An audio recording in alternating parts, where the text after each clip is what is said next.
కార్యక్రమం స్వాతంత్ర దిన సందర్భంగా చేశాను. మీకు ఆర్థిక స్వాతంత్రం కల్పించడమే నేను ధ్యేయంగా పనిచేస్తున్నా. నేను గాని, పవన్ కళ్యాణ్ గారు గాని, బీజేపీ గాని.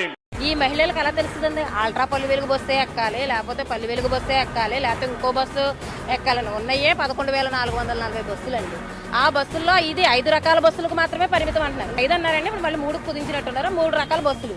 ఆ 3 రకాల బస్సులు ఎక్కడున్నాయి, వీళ్ళు ఎప్పుడు ఎక్కుతారు? చలం గాని, చిన్న తిరుపతి గాని, పెద్ద తిరుపతి గాని ఆ కొండ ఎక్కే అవకాశం ఈ బస్సులకు లేదంటండి. ఇంకెందుకంటే పెట్టడం ఎందుకండి? దానికని మళ్ళీ స్త్రీశక్తి అని చెప్పేసి ఆగస్టు 15కి ఆడవాళ్ళకి స్వాతంత్ర దినోత్సవం రోజు ఫ్రీ బస్సులు ఇచ్చేస్తున్నాం అని చెప్పేసి ఇది ఎలా ఉంటుందంటే గ్యాస్ బండ ఒక బండ ఇచ్చేసి వదిలించుకున్నట్టుగా ఉంటుంది. చంద్రబాబు నాయుడు గారి పాలన అన్నది ఎలా ఉంటుందంటే ఇలా ఇచ్చాను, తీసుకున్నాను, ఇచ్చాను, లాక్కున్నాను. ఆయన ఇవ్వడం మాటకే చూపిస్తాడండి.